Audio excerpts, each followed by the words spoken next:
Boa noite! Boa noite para todos vocês que acompanham aqui o Instagram da Vínculos Psicologia Escolar. Seja muito bem-vindo! Esse espaço é teu, esse espaço é nosso, esse espaço é um espaço de discussão, de formação, de compartilhamento de angústias, de informações, de troca de experiências, um espaço em que os psicólogos que atuam ou que desejam atuar na área escolar podem estar trocando e recebendo conhecimento e também ajudando nesse processo de divulgar a psicologia escolar por esse mundo. A Vínculos, para quem está chegando agora no perfil, é uma empresa de psicologia escolar e educacional. Boa noite, Cibele! Deixa eu cumprimentar o pessoal aqui. Boa noite, Cibele. Boa noite, Paulo, sempre aqui com a gente também. Camila também sempre por aqui. Boa noite, Vitor, seja também muito bem-vindo. Para quem está chegando agora no perfil, eu sempre faço uma introduçãozinha. Então, a Vínculos é uma empresa de psicologia escolar e educacional que tem como objetivo formar profissionais para estar atuando no setor de psicologia escolar, como psicólogo nas escolas, com uma atuação muito prática, com uma atuação muito direta, com uma atuação de excelência, que realmente busque mostrar aí toda a potência da psicologia escolar, que a gente sempre diz, né? Estamos aí num momento muito bacana para nós na área da educação, porque a gente tem ganhado cada vez mais espaço, né? E eu tenho visto o quanto que as pessoas estão buscando, né, essa formação, esse contato, essas experiências, justamente para poder fazer bem o bom trabalho. E eu fico muito feliz, muito grata, assim, meu coração se enche de alegria de cada um de vocês que está aqui, que está buscando conhecimento, que quer fazer bem esse trabalho, né? É nós que vamos fazer a diferença aí na educação. Rafaela, bem-vinda também. Toda semana, esse projeto de excelência em psicologia escolar é um projeto de lives semanais, então toda semana eu venho aqui com vocês. Claro que, eventualmente, nessa semana de feriado não fiz, mas em tese, assim, nas quintas-feiras eu tiro para vir ter um momento aqui com vocês para falar ao vivo sobre temas relacionados à psicologia escolar, temas que estão gerando preocupação, dificuldades para os nossos psicólogos escolares aí ao longo do Brasil, ou mesmo que vocês compartilham comigo nos programas de mentoria, nas sessões de supervisão, né, dúvidas que eu possa estar ajudando a sanar, possa estar ajudando a resolver, a pensar em estratégias juntos.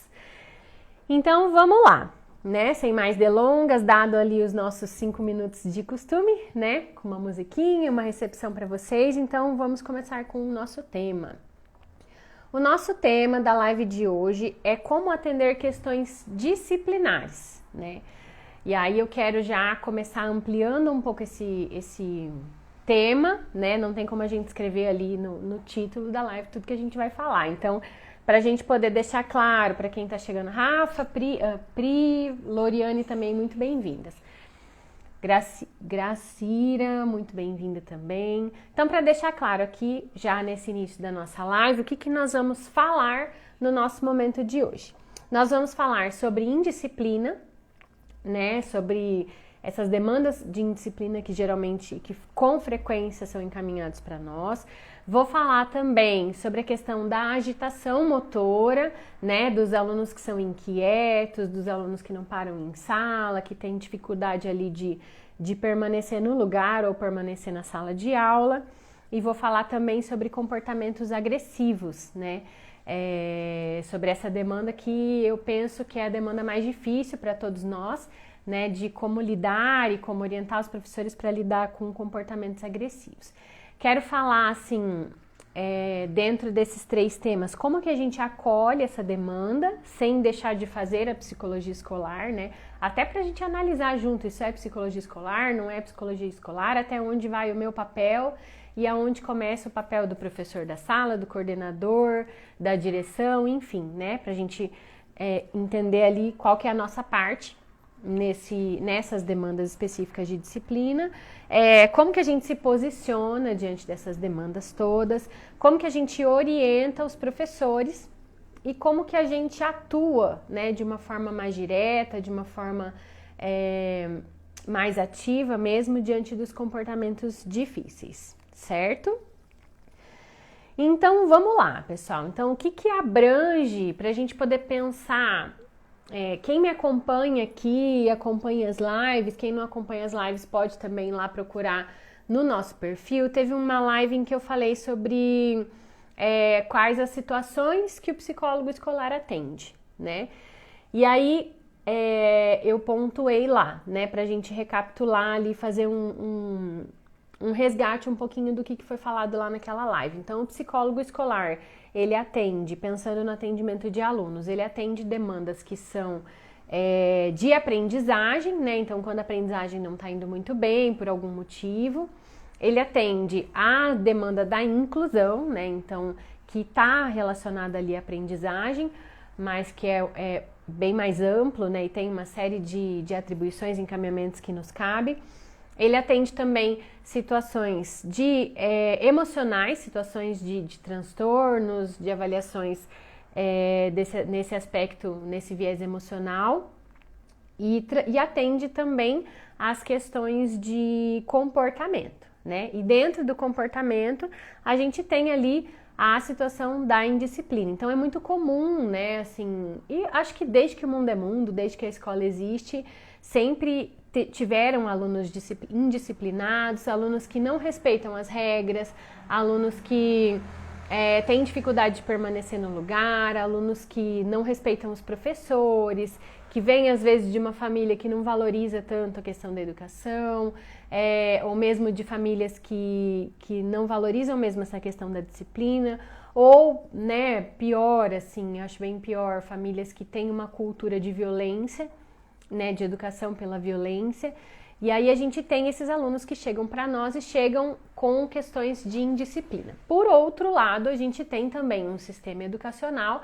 que é punitivo, que é limitante dentro da educação, né, que busca ali colocar os alunos sentados, enfileirados dentro das salas de aula. Então a gente vê muito poucas iniciativas diferente disso. Então o nosso sistema educacional ele é falho, muito falho, e a gente isso também não favorece ali essa questão desse perfil dos alunos. E a gente tem também, junto com tudo isso, uma nova geração aí que está vindo com um posicionamento muito mais seguro, que está vendo como conhecedor dos seus próprios direitos e defensor dos seus próprios direitos, né? Então a gente tem alunos aí que nessa perspectiva de uma educação controladora são mais rebeldes, porque eles estão mostrando o que eles querem, o que eles concordam, o que eles não concordam.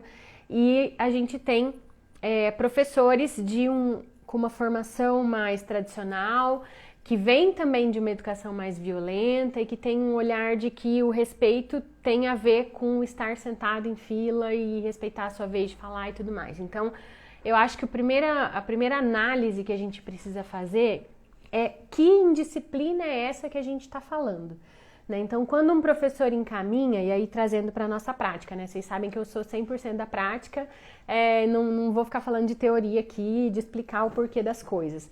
Trazendo para a nossa prática. Como que essa indisciplina se manifesta? Então, quem são esses alunos que o professor está encaminhando para você? É porque o aluno está enfrentando em sala de aula? É porque ele está interrompendo as aulas? É porque ele não está respeitando as regras, não está respeitando os horários?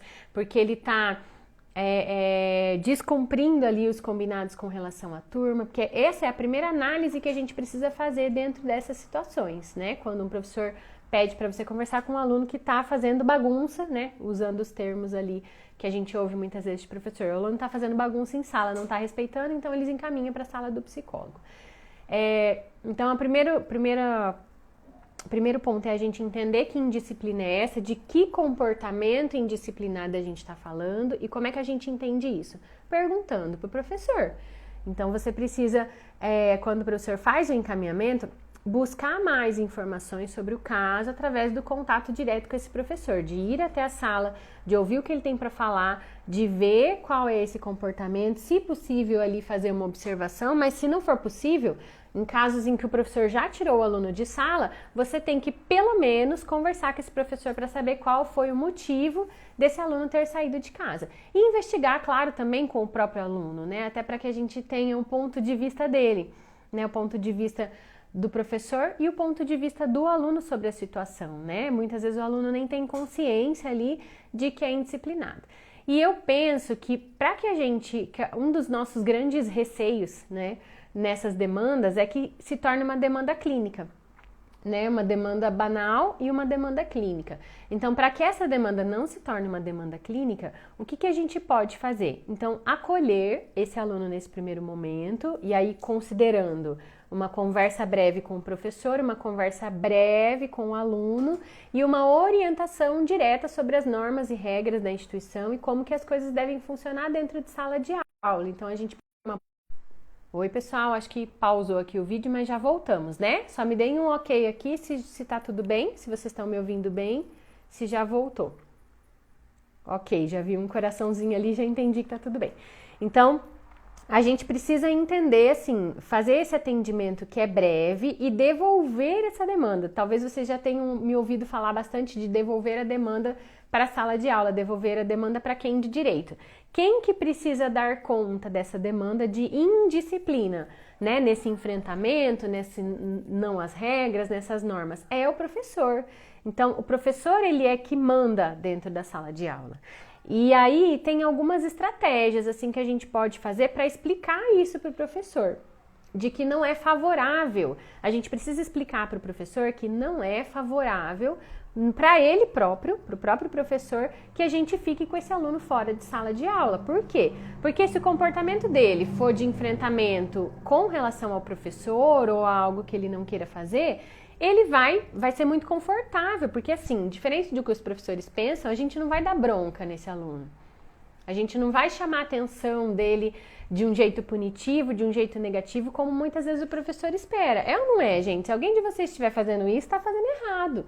Não é nossa função punir os alunos, corrigir os alunos, não é nossa função dizer para ele, vou te dar um castigo pelo teu comportamento, é porque castigo nem o professor deve fazer.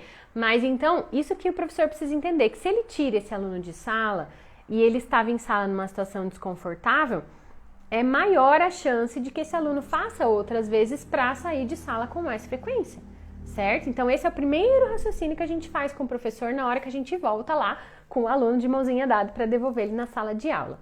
E aí, a minha sugestão é que vocês permaneçam em sala de aula no momento que for devolver esse aluno, né? Por 5 minutos, 10 minutos, o tempo que for possível dentro da tua rotina, né? Se couber ali, não tiver atendimentos, enfim. Então, e se tiver também, se organize em outro momento para estar naquela sala de aula, daquele aluno para entender como é que esse comportamento ocorre, né? Então, a primeira análise que a gente precisa fazer, aí eu falei do primeiro passo, né, para esse atendimento e tudo mais, mas aí a partir do momento que a gente fez esse acolhimento inicial, fez uma orientação sobre o que é permitido e o que não é permitido na instituição, que isso qualquer profissional da escola poderia fazer, a gente precisa entender a função daquele comportamento. O Paulo colocou aqui exatamente que pode ser reforçador, né? Então, se a gente tira o aluno de sala numa demanda que ele não está gostando, a gente está reforçando esse comportamento do aluno, né? Principalmente se o aluno não gosta daquele professor, se a relação ali não tá legal, se o conteúdo dele não tá dando conta. Então, é um argumento forte que a gente tem para usar com o professor, do tipo, olha, ele vai pedir para sair, ele vai fazer bagunça toda vez que ele quiser sair, se você continuar tirando ele de sala. Então, a gente precisa dizer pro professor que desse jeito não vai funcionar. E aí, a gente vai fazer observação em sala também, para identificar a função do comportamento, né? Dentro do ambiente escolar, cada um pode ter a sua abordagem, não tem problema nenhum, assim, que a gente tenha uma leitura de mundo de cada caso, dos atendimentos de família que a gente faça, mas alguns conhecimentos de análise funcional do comportamento, não é também a minha abordagem, mas eu estudei e acho importante a gente ter essa noção. Então, a gente precisa entender qual que é a função daquele comportamento de indisciplina. Então, quais são as possibilidades de função, né? O aluno, ele pode estar fazendo aquele comportamento para ter atenção, para fugir de uma demanda, talvez de um conteúdo que ele não dá conta, por exemplo, ou de uma disciplina que ele não quer ter aula, que ele acha chato e tudo mais, ou por uma questão de controle. Então, que fazendo aquele comportamento de indisciplina, o professor vai fazer aquilo que ele quer, e às vezes isso também já é um comportamento aprendido em casa, quando o aluno não tem limites pela família, né? Limites no sentido dessa orientação mesmo dos direitos e deveres de cada um. Então, entender essa função do comportamento é o primeiro passo para a gente poder fazer orientações mais diretas. Em geral, mesmo quando a função é de fuga de demanda ou de necessidade de controle, sempre existe uma questão de chamar a atenção. Boa noite, Karina, Grazi, sejam bem-vindas também. Então, sempre existe, via de regra, o aluno que está fazendo bagunça, que está sendo indisciplinado, que está desrespeitando o professor, ele está fazendo aquilo para de alguma forma chamar a atenção para ele, porque sempre funciona. Se ele faz algo que está fora do esperado para a sala, é óbvio que a turma vai parar, é óbvio que o professor vai ter que parar para dar uma orientação, é óbvio que isso vai causar um transtorno e ele vai ficar em evidência naquele momento por um estímulo negativo. Então, até quando a gente chega na sala para poder buscar esse aluno, a gente precisa já chegar numa postura devagar, assim, numa postura mais tranquila, né? O professor vai estar lá nervoso, provavelmente brigando com esse aluno, então se você chega com um semblante tranquilo, com uma voz mais calma, mais suave, e falando, nossa, mas o que foi que aconteceu? A gente manda um comando direto para o cérebro dessa criança e desse professor, né? Parênteses bem importante aí também desse professor, de que daquele jeito, estressado, agressivo e batendo de frente, a gente não vai conseguir nada, né? Então, nosso encaminhamento já precisa ser de um jeito mais tranquilo. A gente já tem que chegar numa outra frequência. Eles estão extremamente alterados, a gente chega numa frequência tranquila e a tendência é que eles vão diminuindo também um pouco dessa agitação, dessa inquietação, e ficando numa frequência mais tranquila, né, emocionalmente falando. E aí, então, né, recapitulando, então, o que a gente faz quando o professor encaminha para nós questão de indisciplina? A gente acolhe esse aluno, a gente ouve o professor brevemente e ouve o aluno também, a visão dele da escola, e faz uma orientação direta sobre as normas e regras institucionais. Aí a gente pega esse aluno, segura na mãozinha, devolve ele para a sala de aula, explica para o professor a orientação que você fez e, se possível, já fique em sala de aula para observar melhor esse aluno, para observar melhor o que está acontecendo e tentar entender qual que é a função desse comportamento, principalmente se for um comportamento recorrente. A Rafaela está colocando aqui, na minha realidade é praticamente chamar a atenção, e quando faço acolhimento ou atendimento com a família, você vê o quanto o problema está nas fragilidades do ambiente familiar. Exatamente, Rafa, infelizmente, né, é muito comum isso. As famílias hoje em dia estão, justamente por aquela introdução que eu fiz, né, que os alunos são mais impulsivos e estão mais conhecedores e defensores dos seus próprios direitos, as famílias não estão sabendo lidar com isso também. Então, a gente está tendo alunos mais agitados, que daí até eu me questiono sempre, assim, de até que ponto isso é uma desregulação e até que ponto é simplesmente uma manifestação das suas vontades que a gente precisa aprender a lidar de um jeito diferente, porque do jeito que a gente vem fazendo não tá dando certo. A Rafa colocou, exatamente, Rafa, tem alguns que preferem ficar na escola do que em casa. Gente, eu atendi uma situação uma vez de um aluno, eu atendi em consultório, tá? Eu nem era psicóloga da escola, mas eu atendi em consultório um aluno de 10 anos que ele estava com um comportamento bem opositor em sala de aula, né, se recusando a fazer as atividades, e tinha ali no caso dele, ele tinha um diagnóstico de altas habilidades, e o aluno com altas habilidades, em geral, as atividades escolares não são motivadoras, isso também é um fator que às vezes causa essas situações de indisciplina, né? E aí eu fiz na minha avaliação com ele, eu perguntei assim, o que seria um dia perfeito para ele, né? O melhor dia da vida dele, como que seria o dia perfeito? Aí ele falou para mim que seria o dia que ele não voltasse para casa. Eu falei, mas como assim? Aí ele falou assim, não, um dia que eu não voltasse para casa, eu queria não ir embora nunca mais, eu queria ficar na escola. E a escola encaminhou por questão de indisciplina. Então veja bem, né, o quanto que esse ambiente familiar tem sido às vezes aversivo e o quanto que esses comportamentos da criança estão manifestando pra gente essa necessidade de atenção. Então, e aí, obviamente, a gente fez uma análise, a gente observou que esse aluno está querendo atenção, a gente precisa orientar o professor que ele dê atenção para esse aluno, não tem outro jeito de resolver o problema. Se a criança quer atenção, a gente tem que dar atenção. Aí tá. Aí os professores às vezes falam pra mim, Sabrina, mas como é que eu vou... E eu sempre falo, elogie, seja afetivo, carinhoso e tudo mais, né? E coloque esse aluno de alguma forma em evidência e tudo mais. Ele fala, mas ele já chega fazendo bagunça. Eu falo, então elogie o cabelo dele quando ele bateu o pé na porta, assim.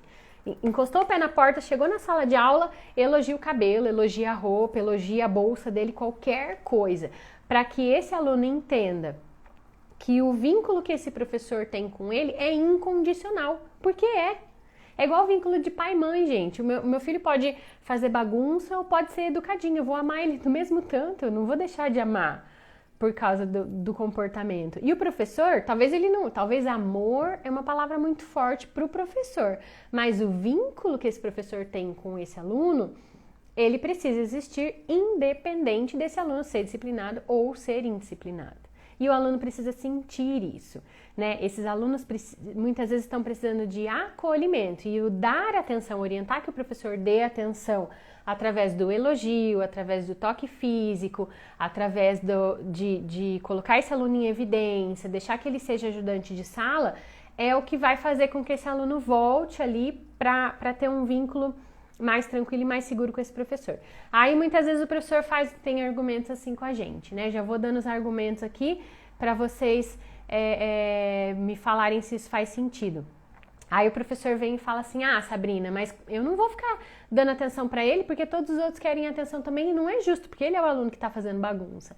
Aí a análise que eu faço pro professor, eu falo, olha, professor, aí é uma escolha tua, esse aluno precisa de atenção e eu tô dizendo para você que você tô te dando dicas de como dar atenção para esse aluno. Os outros alunos da turma também precisam, mas precisam menos do que ele nesse momento.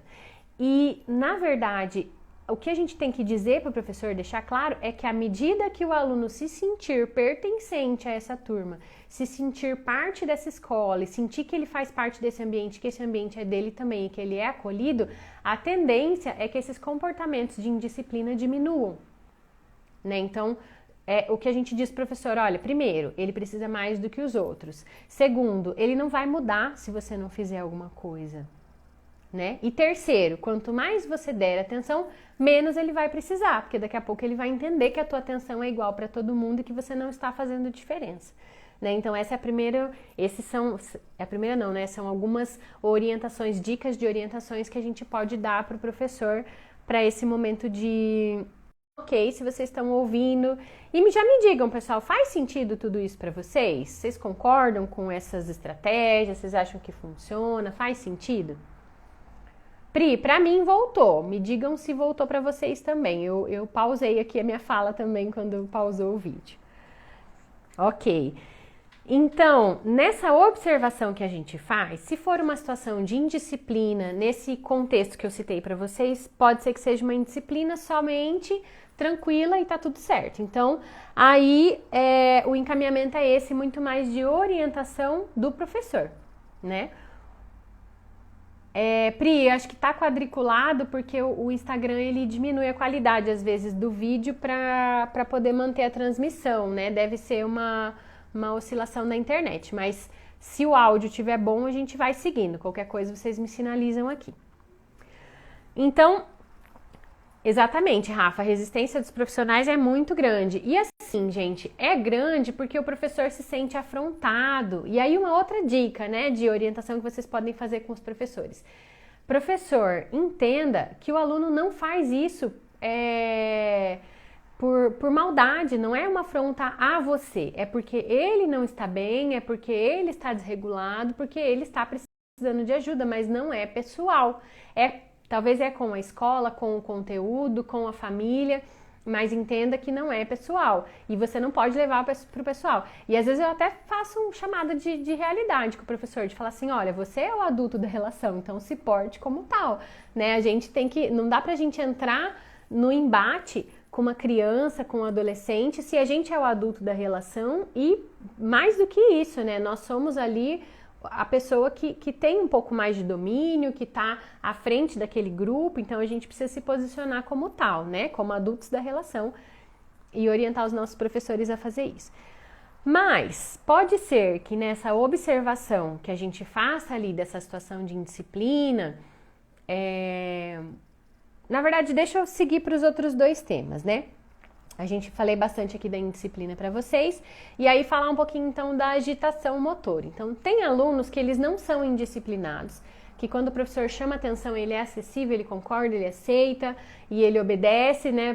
Fulano, senta lá no seu lugar. Ele vai lá, ele senta, mas dali 2 segundos ele tá em pé de novo e tá inquieto e ele tá agitado em sala de aula, tumultua, não consegue esperar a vez dele de falar, né? Então, isso eu defini aqui no contexto da nossa live como uma agitação motora, né? E que também muitas vezes é sinalizado para nós, né? Como uma indisciplina, ou às vezes se o professor tem um pouquinho mais de conhecimento, ou é um professor mais acessível, ele às vezes só pontua mesmo dessa agitação com relação a esse aluno.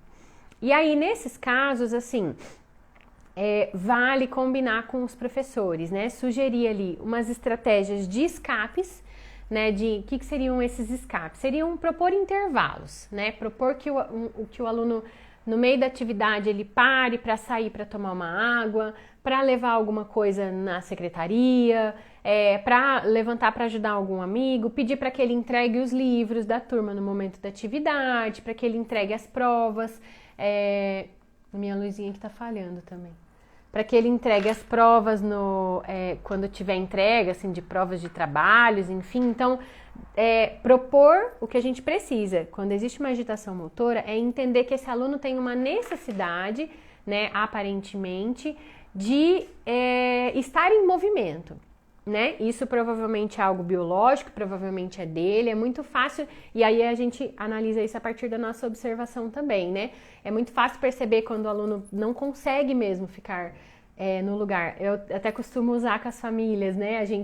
Os professores da escola que eu trabalho hoje, a gente fala muito assim, ele não cabe no corpinho dele, né? Porque ele tá muito inquieto e é muito agitado e não consegue ficar no lugar. Então, a gente precisa daí propor mais intervalos dentro das atividades pedagógicas, propor atividades ao ar livre. Então, você pode sugerir para o professor, olha, esse conteúdo, né, se é um conteúdo lá de geografia, de história, por exemplo, que o professor está contando alguma história do Brasil, de alguma situação que aconteceu, ele pode chamar esses alunos para o pátio, para sentar no pátio para fazer essa contação de histórias, propor ali momentos de atividade para esse aluno, para que ele possa se manter ocupado, como eu já mencionei, né, de entregar os livros, às vezes tinha uma aluninha também numa escola que eu atendi, que ela tinha um diagnóstico de TDAH, bem com hiperatividade, né, com muita hiperatividade, inclusive de transtorno opositor.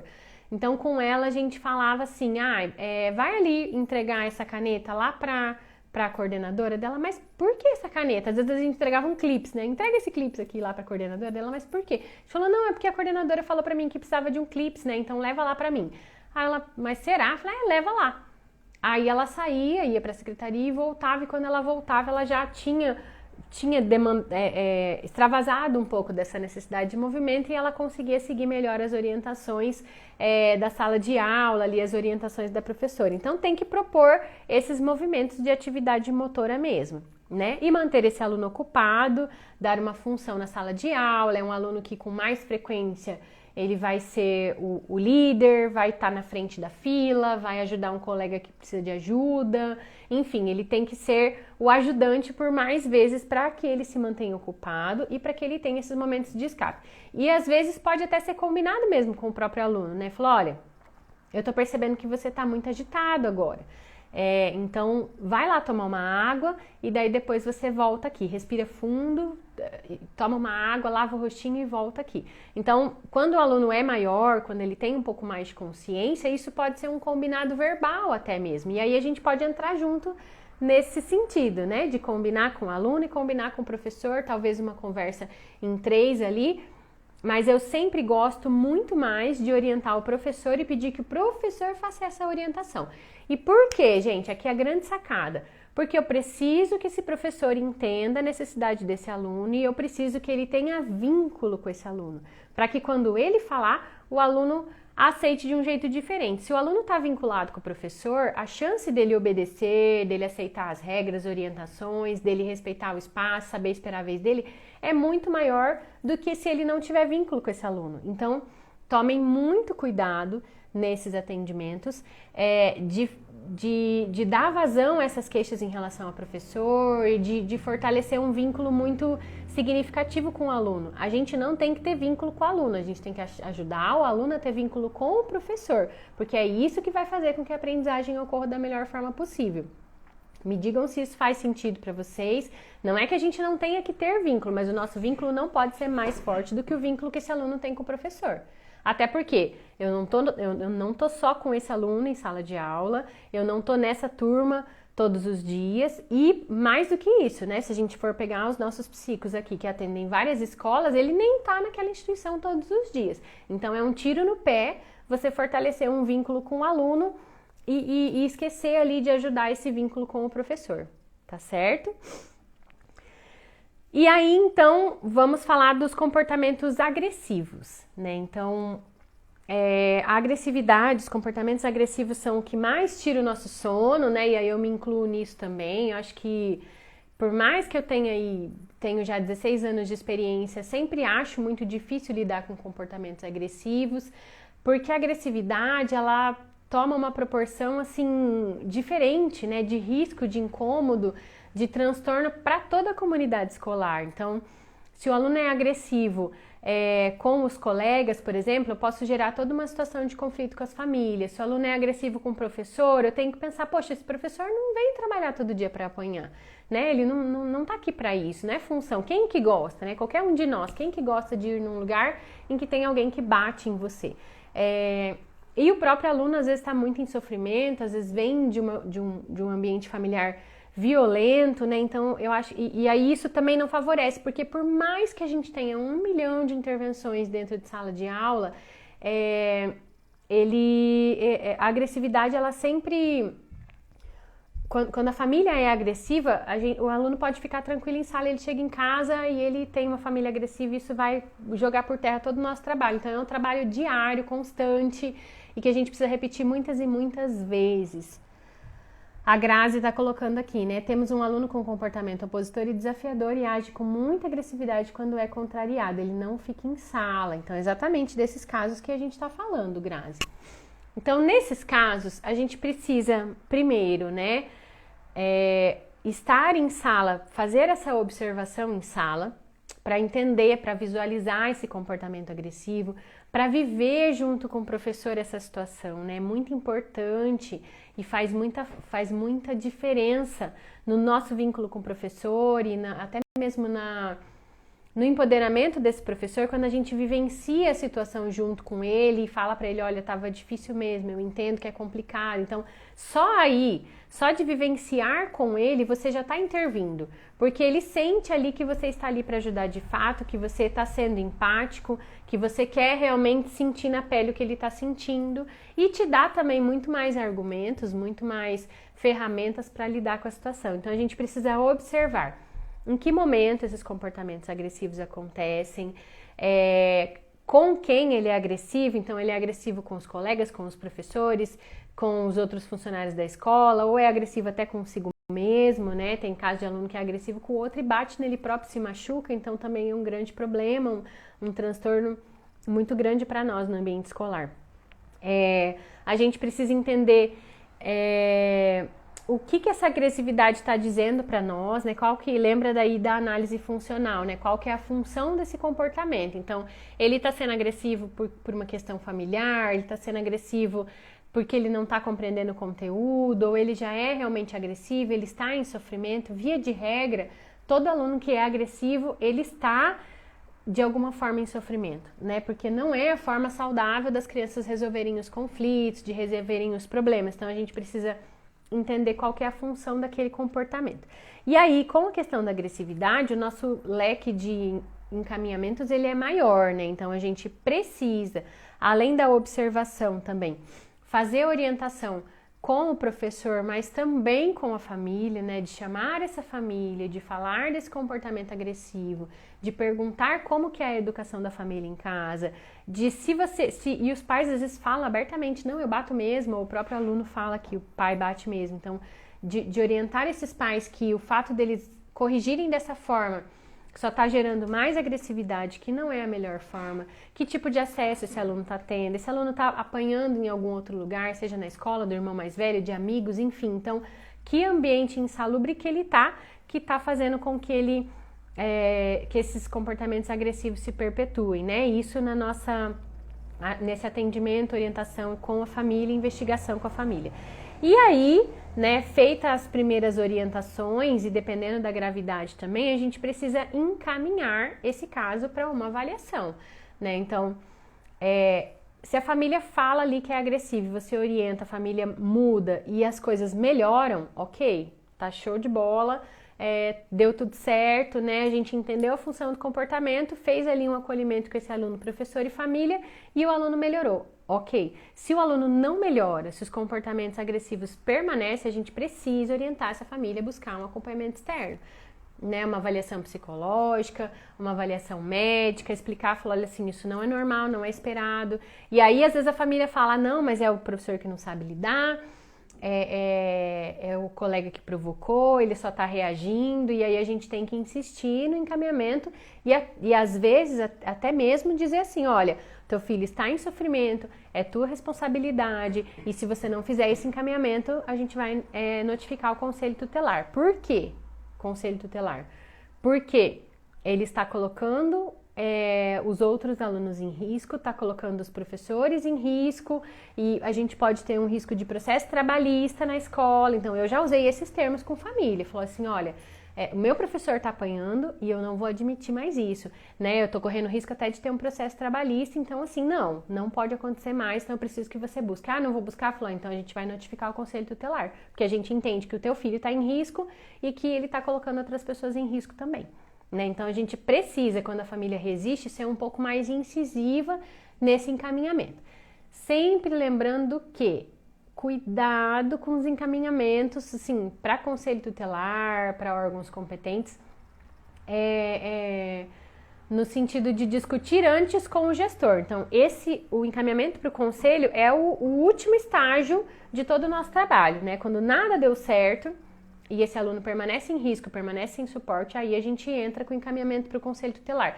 A gestão da escola precisa estar ciente desse encaminhamento, precisa assinar junto, inclusive. O encaminhamento ele é da escola e não do psicólogo escolar, né? Então esse é o ápice ali, o máximo de que a gente pode chegar enquanto psicólogos escolares para resolver uma situação que é potencialmente ruim ali, né, e que causa um prejuízo para o todo. A gente também pode, além do encaminhamento para o conselho, né, quando a família não busca, se o aluno já tem um profissional, pressionar esse profissional externo, né, e também já fiz isso de ligar para o profissional e falar assim, olha, da mesma forma, né, o meu professor está apanhando, a gente não pode mais admitir isso, a questão pedagógica é minha, mas comportamento é seu, então eu preciso que a situação se tranquilize, resolva, então, mas não tem como resolver? Então vem aqui fazer uma capacitação para a minha equipe sobre contenção física, né? Para que o professor possa se proteger diante dessas demandas. Então, né, recapitulando, o que a gente faz em caso de agressividade? A gente vai observar, a gente vai orientar o aluno, vai orientar o professor, vai orientar a família, se não tiver melhora na situação, a gente encaminha essa família para uma avaliação e aí, dependendo da gravidade, a gente pode avaliar com psicólogo ou encaminhar direto para psiquiatra se você levanta uma hipótese ali de que pode ter um transtorno, né? E aí, se a família se recusa a buscar encaminhamento, pode encaminhar para o conselho tutelar com esse argumento do risco que a gente está colocando a criança. E aí, junto com isso, né, a gente cobrar também dos profissionais externos quando o aluno já tem um acompanhamento de profissional externo. Então, a gente pode falar de ajuste de medicação, a gente pode falar de um encaminhamento diferente, a gente pode falar realmente que a gente precisa de um treinamento para lidar com essas situações e tudo mais. Porque, de fato, o que é comportamento, se o aluno tem um psicólogo, um psiquiatra, é dos profissionais, a nossa parte é do pedagógico. Então, a gente vai auxiliar, mas se tudo que a gente está fazendo não está dando certo, a gente precisa cobrar que o profissional seja mais efetivo nas intervenções. Isso mesmo, a Grazi colocou aqui que encaminha para avaliação, conselho tutelar e CRAS por conta da vulnerabilidade familiar, exatamente. Então, quando a gente percebe que a família é muito vulnerável, a gente pode buscar o apoio, deve buscar o apoio do centro de referência ali da assistência social para suporte para essa família também. Porque lá também, né, tem psicólogos, tem orientação para essas famílias, né, então... E aí a gente torce para o município ter uma rede boa de atendimento, né, para que possa dar suporte razoável aí para essa família. A gente pode também, claro, e deve, né, nesses encaminhamentos, dar um prazo para a família buscar o profissional. A gente pode chamar essa família com mais frequência para novas orientações, para dizer o que está acontecendo, né? Então, é importante a gente manter um contato mais próximo aí com essa família nesses casos, porque as orientações elas vão precisar ser mais frequentes, né? E enquanto psicólogo escolar, a gente pode também orientar a família sobre o tipo de educação que ela está dando, sobre o que é correto, o que é não correto, como que a família pode lidar com esses comportamentos também em casa, de não ser permissivo, de estabelecer ali as regras da casa, mas também de acolher essa criança, porque se ele está sendo agressivo, o que está acontecendo internamente com ele, né? Então, enquanto psicólogos, a gente também pode fazer essa orientação familiar aí de como a família pode lidar melhor em casa. E aí, entrando então na parte desses comportamentos mais difíceis, então, do que nós podemos fazer para resolver essas situações, né? Então, como que a gente atua? Se a gente vai lá e o aluno tá quebrando tudo, tá agitado, tá batendo em alguém, se o aluno tá agitado, tá batendo em alguém, tá agredindo o professor, o que a gente precisa fazer, né? Quando a gente vai lá para a sala, em termos práticos. Primeira coisa, interromper imediatamente o comportamento. Então, entenda que o cérebro dessa criança, ele tá num nível de estresse extremo e provavelmente todo mundo que tá lá tá assim também, né? As crianças, o professor e tudo mais. Então, a gente tem que chegar a interromper a situação. Como que a gente interrompe a situação? Segurando o aluno, né? Retirando esse aluno de sala. Se não dá para retirar o aluno, fazer a contenção física primeiro para que ele não se machuque, não machuque mais ninguém e possa de alguma forma se acalmar e retirar em sala. Então, ou você contém ali mesmo, se for necessário, ou você retira de sala para poder fazer a contenção física. Preferencialmente, retirar de sala. E aí, gente, uma dica assim que eu dou para vocês também desses momentos. Então, assim, pense que você tem que ser a calma chegando nessa sala, né? Seja a calma para aquele aluno que está no nível de estresse elevado, né? Chegue falando baixo, olhando nos olhos, segurando firme nesse aluno, toca o rosto dele, o toque físico também traz essa volta para a realidade. O aluno está desregulado, está fora de si naquele momento de agressividade. Então, chegar, encostar nele, tocar, falar de um jeito mais tranquilo e pedir para ele acompanhar, para sair de sala, geralmente funciona, exceto se for realmente um caso de transtorno muito grave, né, para não funcionar, mas em geral funciona quando a gente chega numa frequência diferente, e isso é frequência mesmo, né, e aí lembra que eu falei lá até da indisciplina? Então isso vocês podem adotar para qualquer situação dessas, quando o professor chama e tá o caos, né, na sala de aula. Então chega com uma frequência diferente para você mandar essa mensagem para todo mundo que está ali, em especial para o cérebro dessa criança, né, de falar tranquilo, de toque, de segurança, de afeto, de acolhimento. E a contenção, ela também precisa ser feita, né, a minha opinião, com muito amor, com muito acolhimento.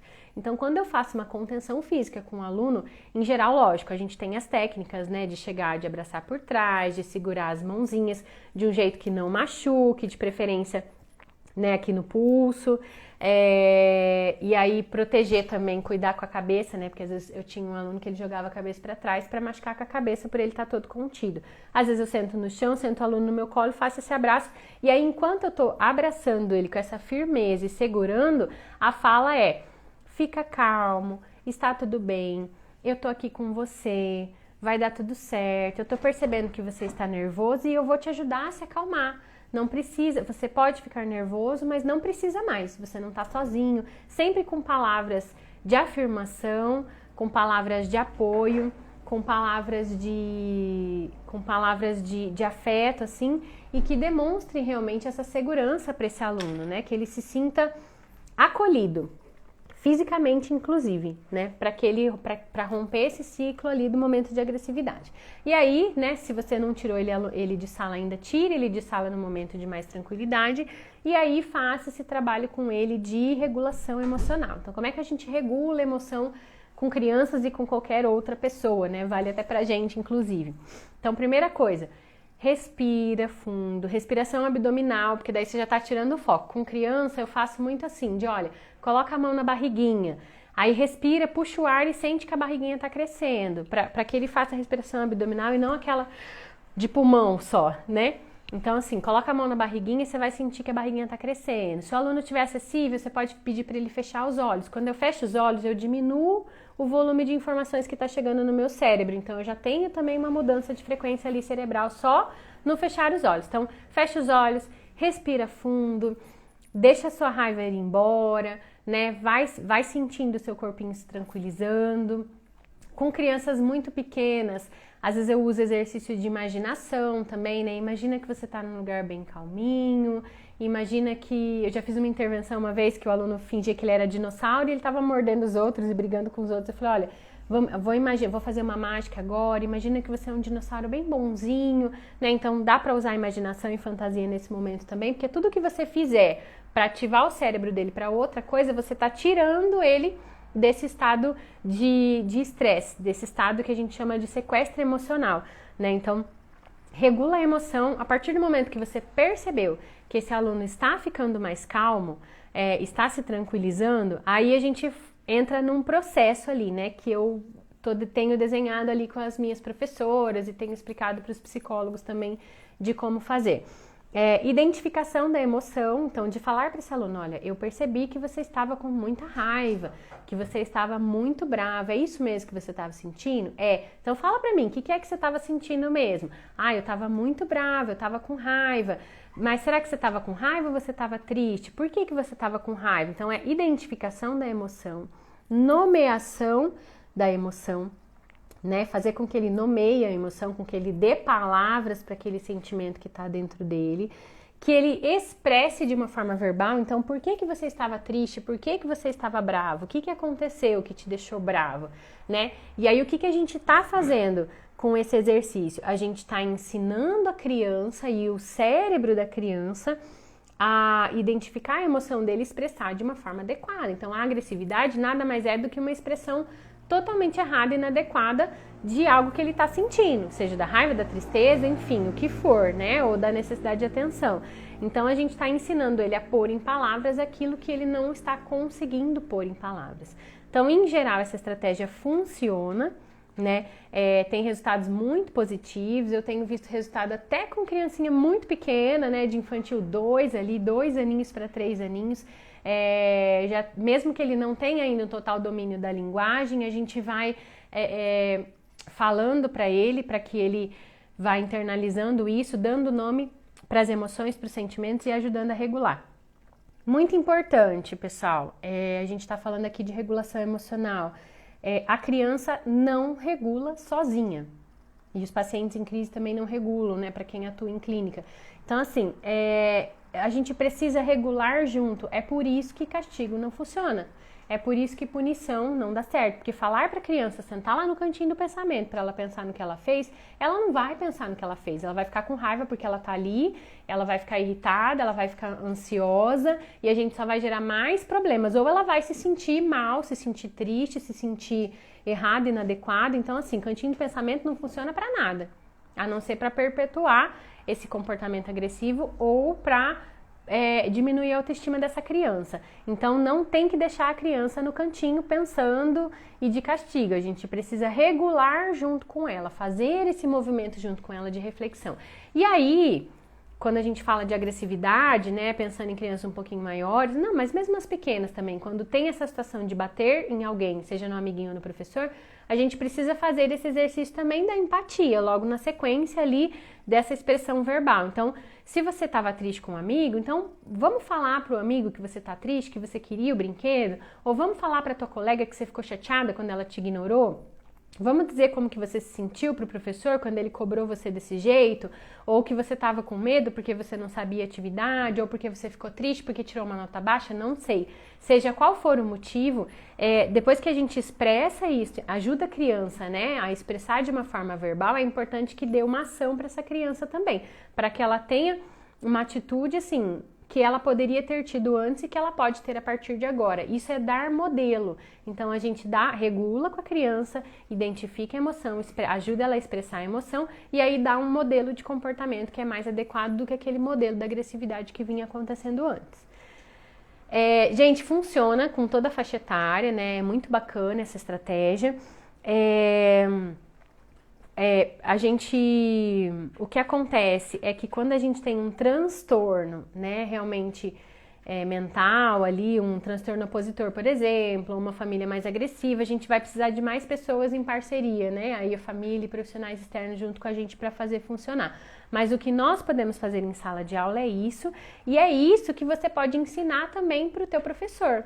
Né? Então, traga o professor junto nessas intervenções, faça junto com ele e explique para ele como que ele pode fazer. Nesse jeitinho, né? De regular a emoção, identificação da emoção, nomear a emoção, expressar a emoção de uma forma verbal. Expressar o desejo, a vontade, o que aconteceu de forma verbal. E sempre lembrando, né, de mudar a frequência do cérebro, de acalmar, de resgatar com o professor. Professor, se o aluno já está estressado, angustiado, se você chegar mais estressado, não vai resolver. Então, você tem que chegar num tom mais calmo, tranquilo, firme, seguro. Então, tudo isso que eu falei para vocês, que vocês podem fazer numa intervenção, o ideal é que vocês façam junto com o professor e que vocês ensinem o professor a fazer isso. E eles aprendem, gente. Eu vou dizer que eles adoram até, porque quando eles veem que eles fazem uma intervenção num caso muito grave de agressividade e funciona, eles se sentem muito mais seguros até para outras questões de indisciplina. Porque tudo que a gente faz na psicologia escolar, a gente amplia, né, para o coletivo, amplia para outras situações. Então, quando você ensina o professor diante de um caso muito grave, você pode ter certeza que outros casos menos graves, situações menos complicadas, ele vai tirar de letra, vai saber resolver com muito mais facilidade, né? Até porque quando você ensina a regulação emocional, o professor também vai regular junto. E vocês vão ver isso, né? Quando você está fazendo exercício com a criança, você está regulando junto também, a sua emoção está mudando junto. Então, a gente parte do princípio que para o professor vai ter esse mesmo efeito. O professor vai regular junto também e vai sentir essa melhora, tanto na autoestima dele, de ter conseguido fazer dar certo, quanto na própria emoção mesmo dele, né? De lidar melhor com a emoção que ele estava sentindo naquele momento.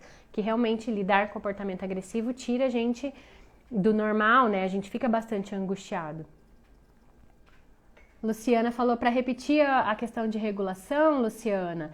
A regulação emocional, assim, eu gosto muito de fazer através da respiração. Então, o primeiro passo, a respiração, né? Então, a gente chega para o aluno primeiro, né? Na verdade, acho que começa um pouquinho antes, talvez. A gente precisa preparar para a regulação emocional. Não adianta você chegar, fica calmo quando o circo tá pegando fogo, entendeu? Então, primeiro acalma, se for preciso, contenção física, retire esse aluno daquele ambiente que tem muita gente em volta, e aí você começa o trabalho de regulação, que depois que ele se acalmou um pouquinho, né, daquela agitação motora e da agressividade, peça para que ele respire fundo, que ele coloque a mãozinha, se for criança pequena, né, coloca a mão na barriga, fecha os olhos, respira bem fundo, segura um ar um pouquinho, solta o ar, respira 2, 3 vezes, 4 vezes, quantas vezes você perceber que é necessário para você sentir que o aluno está se acalmando. É nítido, gente, você consegue visualizar ele fazendo o corpinho dele murchando assim e as coisas se tranquilizando. Então é visível quando a regulação ela está acontecendo, né, da emoção. Então é através da respiração mesmo e desses comandos que a gente dá para a criança, né, do cérebro, de respira fundo, segura a respiração, conta até 3, solta o ar bem devagar, e aí vai cada um, você pode pesquisar. Até uma dica para vocês, assim, a Franciele Maftoum, que é a minha professorinha de neurociências, super mentora, maravilhosa, né? Ela não tem um trabalho voltado para psicologia escolar, mas ela faz muito trabalho de regulação emocional e ensina a fazer isso com os pacientes na clínica. Tudo que ela ensina a fazer com pacientes adultos, eu adapto para criança também. Então é um perfil que vale super a pena vocês seguirem, acompanharem, porque ela fala muito e ensina sobre regulação emocional. Mas eu gosto, Luciana, nesse jeito simples mesmo da respiração. E aí você pode usar técnicas de imaginação também, de imaginar uma coisa boa, positiva. Onde você gostaria de estar agora? Qual que é teu sorvete preferido? O que você gosta de brincar, né? Fecha os olhos, imagina que você tá brincando, imagina que você tá com o papai agora, que o papai tá te abraçando. Então esses exercícios de imaginação também ajudam a tirar o foco e ativar o cérebro para uma área boa, assim, né? Sair daquele estado ruim para um lugar bom, né? Um lugar de mais tranquilidade que também ajuda na regulação emocional. Deixa eu ver se eu consigo colocar aqui o perfil dela. O nome dela é Franciele Maftum, Grazi. Eu vou colocar na descrição do vídeo, tá? Eu não consigo escrever aqui agora. Se alguém segue ela e quiser colocar aqui para todo mundo, pode colocar, mas eu vou ver se eu lembro de colocar. Se eu não lembrar, Grazi, me manda um direct que eu mando para você o perfil dela, né? Ou até para me lembrar de colocar lá na descrição do vídeo, tá certo? Pessoal, então assim, o que vocês acharam dessa live? O que vocês acharam dessas técnicas, estratégias, né? Vocês concordam? Acha que faz sentido para vocês, né? Alguém já fez alguma coisa assim?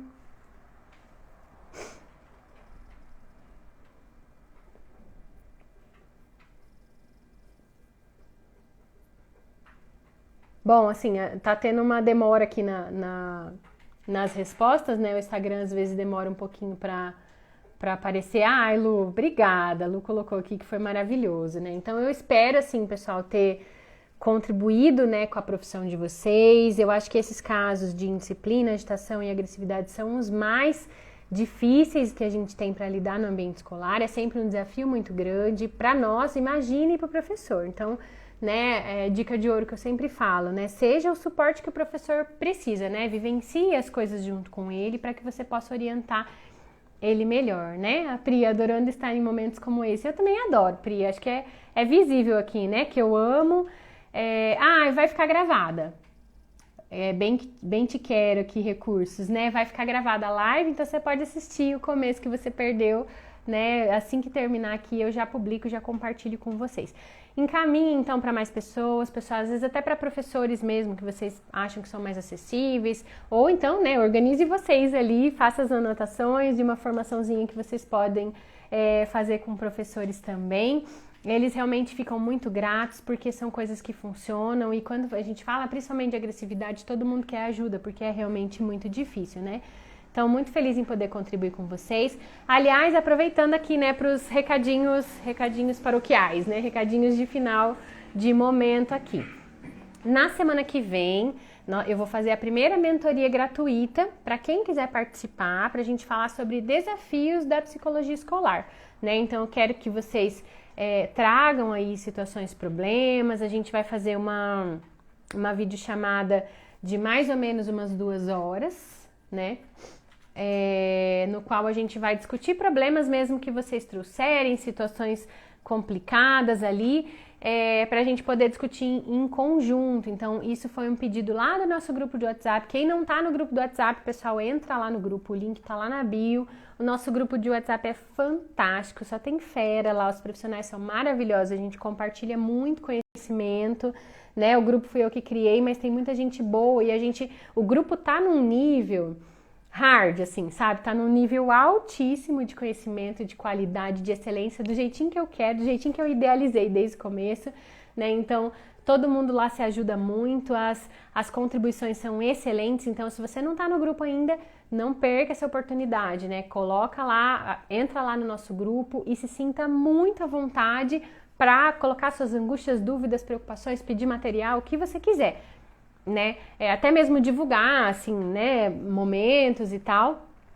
Eu só não gosto assim, né? Se aparecer alguém divulgando pós-graduação, eu vou excluir. Mas fora isso, tá tudo bem, gente. Então pode divulgar material, compartilhar material, experiência, todo mundo se ajuda muito. É uma delícia de grupo, né? Então, um pedido, daí teve esse pedido lá do grupo para que a gente tivesse momentos de discussão ao vivo, assim, né? E aí eu fiz já criei uma conta no Google para a gente poder ter pelo Google Meet esse momento de reunião. Então, na semana que vem, na quinta-feira, nós vamos ter a primeira mentoria gratuita, né, falando sobre desafios da psicologia escolar. Então, vai ser muito legal, eu tô com uma expectativa muito bacana para esse momento. Tem alguns pontos para trazer, mas quero ouvir de vocês também, né? Quero ajudar realmente, como num processo de mentoria, cada um de vocês, o que der tempo, né, dentro das nossas 2 horas, a resolver os problemas, as situações que vocês trouxerem, tá certo? E aproveito, assim, para dizer também que o nosso curso de intervenção em psicologia escolar já tá em produção, né? Tá muito legal. Nossa, eu tô encantada com esse projeto, né? Assim, é um projeto que eu gosto muito, é o carro-chefe, é o coração da Vínculos, é o curso de intervenção em psicologia escolar, então vai ser já a 4ª edição dele, a 4ª turma que a gente vai lançar, e agora, claro, né, com a minha equipe maravilhosa, Carlos e Evelyn, então, com uma qualidade muito melhor de vídeo, de áudio, de imagem, então, assim, e materiais exclusivos da Vínculos, muito material separado, curado, atual ali para vocês, mas muito material exclusivo também, que é o nosso protocolo de atendimentos, que é nós que desenvolvemos, é só nosso, né, e nosso filho aqui. Então, fiquem ligados, aí em breve a gente tem novidades, né, o lançamento está muito pertinho e logo a gente vai começar a divulgar aqui para vocês, tá certo? Também fico disponível, né, para quem não sabe, eu faço supervisão e faço mentoria para psicólogos escolares, quem tiver interesse também fica à disposição. Então, um beijo para cada um de vocês, um beijo no coração, uma boa noite, né, que seja uma noite abençoada, iluminada, de muita tranquilidade, muita paz, que o fim de semana de vocês seja maravilhoso. Aguardem aí os próximos conteúdos e fiquem ligados aí que a gente vai fazer um post na sequência falando dessa mentoria gratuita que a gente vai ter na semana que vem, tá certo? Beijo pra vocês e até a nossa próxima live e nos falamos ali no perfil.